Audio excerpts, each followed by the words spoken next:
Assalamualaikum, salam sejahtera. Bersama saya Mazrona Kalinggalan dalam Berita Pagi Sabah, edisi Rabu 29 Disember 2021.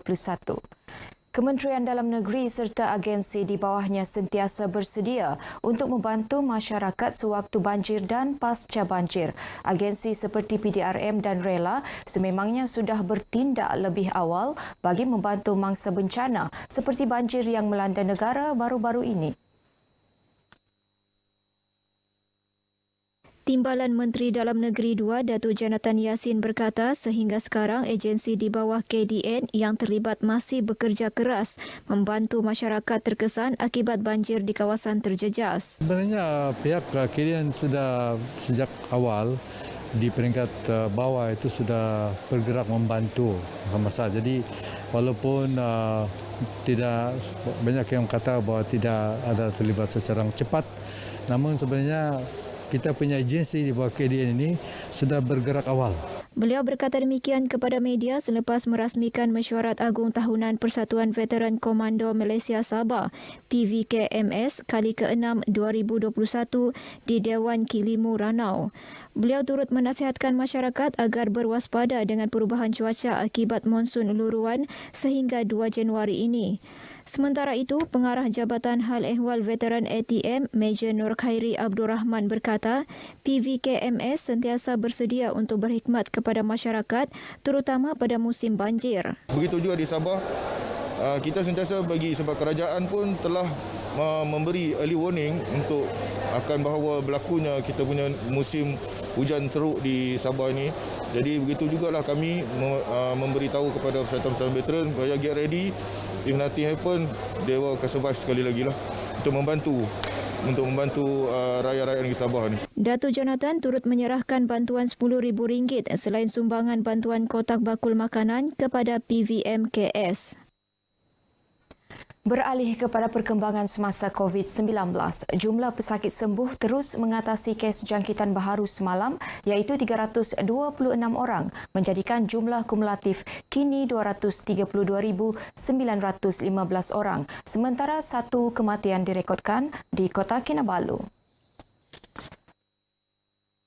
Menurut kenyataan Menteri Kerajaan Tempatan dan Perumahan Datuk Seri Panglima Masidi Manjun, seramai 655 pesakit sedang menerima rawatan iaitu 361 di hospital, 292 di pusat kuarantin dan rawatan berisiko rendah awam dan 2 di pusat tahanan sementara dan penjara.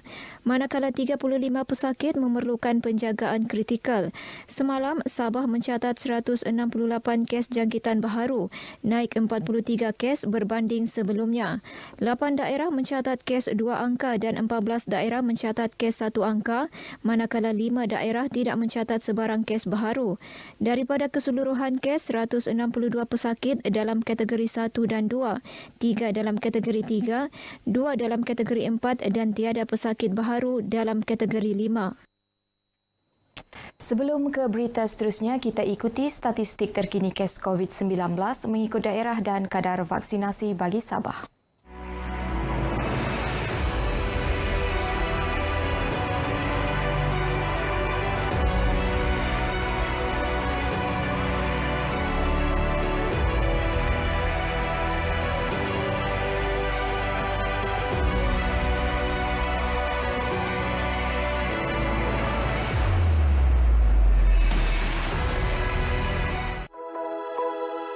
Bersama kita bangkit, bersama kita pulih. Kita lindung diri, lindung keluarga. Terapkan nilai-nilai murni. Kebersamaan, berkasih sayang, bantu-membantu dan hormat-menghormati antara satu sama lain. Itulah kekuatan kita, keluarga Malaysia. Keluarga Malaysia. Bersama kita mencari titik persamaan, raikan kemenangan bersama. Hargai perpaduan, raikan perbezaan agama dan budaya. Kita kan keluarga Malaysia. Keluarga Malaysia. Kami berbilang kaum, ada Kadazan, ada Bajau, ada Murut, ada Tidung, ada Suluk, ada Rungus. Dan banyak lagi etnik lain di sini. Tapi kami adalah keluarga Malaysia. Keluarga Malaysia. Hitam Kamemon, lambang keluarga Malaysia. Abang kau ko mataman ako jumade keluarga Malaysia. Kon sapatan. Mi Iso, Monoli Bamban, Paganakan, Malaysia. Majukan kita ni bersama keluarga Malaysia. Potong sakawi rendalom nu selapan nu Malaysia.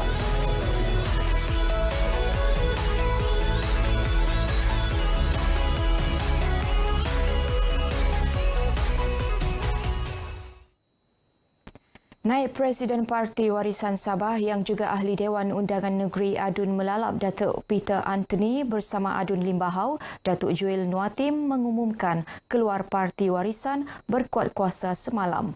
Pengumuman tersebut dibuat di lapangan terbang antarabangsa Kota Kinabalu KKIA. Menurut Datuk Peter, beliau mengambil keputusan keluar parti untuk menyokong kerajaan sedia ada untuk sama-sama menyelesaikan permasalahan rakyat. Beliau juga mengumumkan akan menubuhkan sebuah parti di jangka Januari depan. Sebelum ini, 3 adun warisan turut mengumumkan keluar parti iaitu Adun Sebatik, Hassan Egani Pangeran Amir, Adun Sindumin Datuk Dr. Yusuf Yaakob dan Adun Segama Datuk Muhammadin Ketapi. Selepas 5 adun warisan itu keluar parti, warisan kini memiliki 17 kerusi DUN dan blok pembangkang tinggal 27 kerusi, manakala blok kerajaan termasuk adun bebas dan adun dilantik mempunyai 52 kerusi.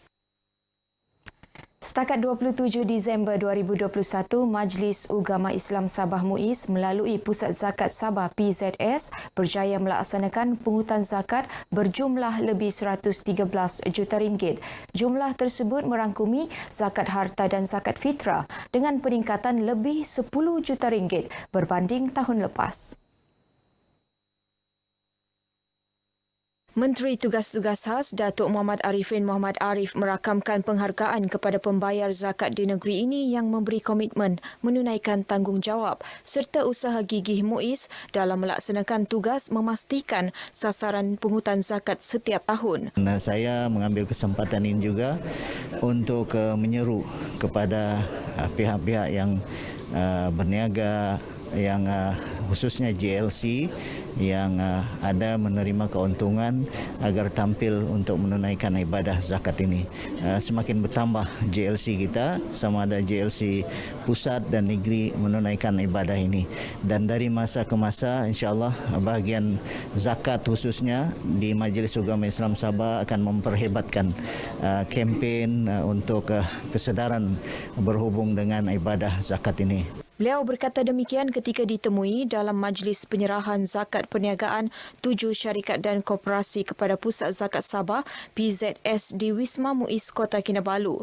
Pembayar zakat tersebut adalah Agrobank, CIDB, FM Fresh Mart, Adwa Enterprise, Bosted Plantation Berhad, Syarikat Takaful Malaysia Berhad dan Koperasi Maktab Sabah Berhad berjumlah RM741,000.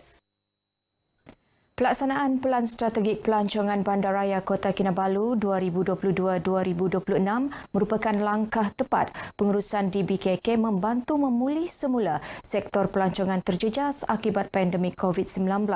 Merangkumi 4 teras utama iaitu mempromosi Bandaraya Kota Kinabalu sebagai destinasi pilihan, memantapkan kualiti kebersihan dan kemudahan awam, membangunkan pelancongan luar bandar dan naik taraf kemudahan pelancongan.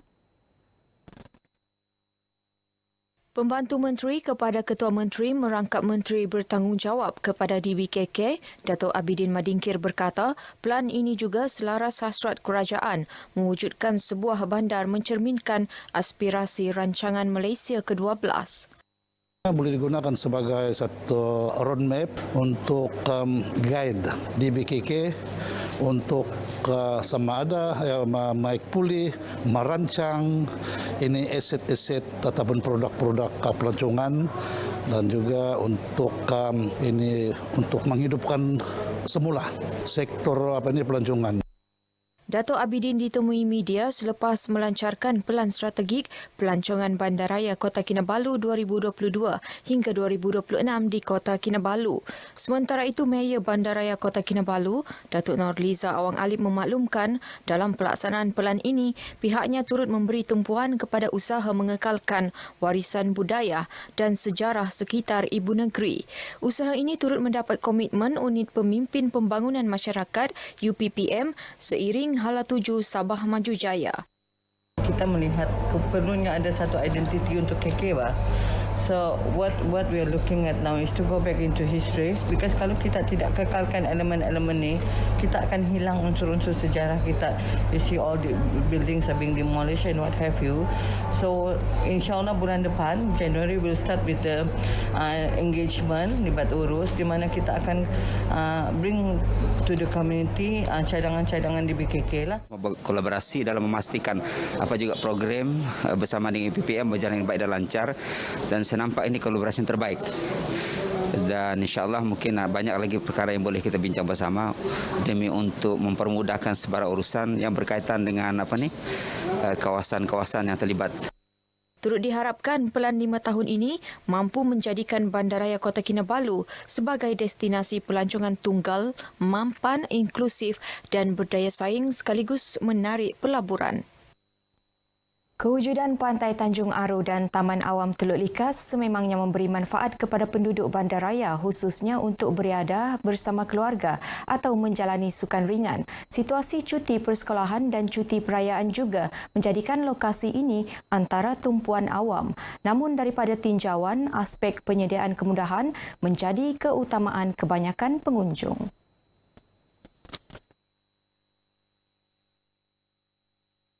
Tinjauan RTM mendapati kawasan pantai bersih dengan terdapat kaki tangan pembersihan bertugas mengikut masa ditetapkan.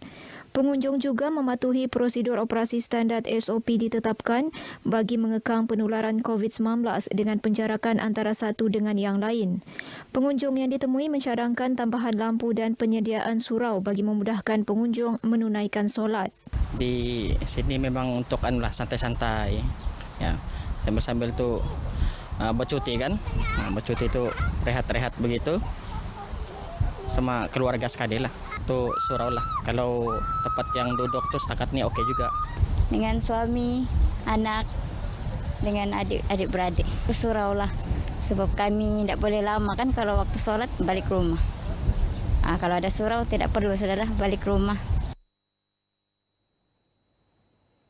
Paparan itu mengakhiri berita pagi Sabah. Sentiasa semak info ramalan cuaca terkini di kawasan anda melalui portal Jabatan Meteorologi Malaysia. Saya Mazrona Kalinggalan. Assalamualaikum, salam hormat.